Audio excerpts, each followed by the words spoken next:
Rubilux paints, best quality, best value for money. உங்கள் பேர் சொல்லும் பெயிண்ட் ரூபிலக்ஸ் பெயிண்ட்ஸ்.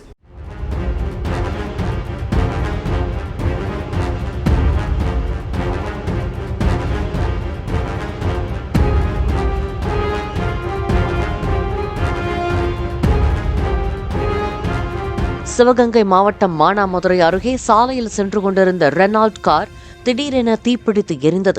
காரின் முன்பகுதியில் தீப்பற்றியதை தொடர்ந்து அதனை ஓட்டிச் சென்ற ராமநாதபுரத்தைச் சேர்ந்த பக்த பிரகலாதனும் அவருடன் இருந்தவர்களும் கீழே இறங்கியதால் உயிர் தப்பினர்.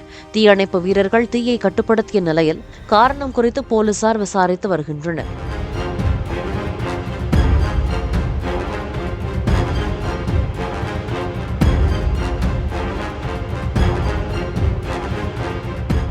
Rubilux paints, best quality, best value for money. உங்கள் பேர் சொல்லும் paint Rubilux paints. Play store மற்றும் ஆப் ஸ்டோரில் இருந்து பாலிமர் செயலியை QR கோடு மூலம் பதிவிறக்கம் செய்யுங்கள். செய்திகளை உடனுக்குடன் பெறுங்கள்.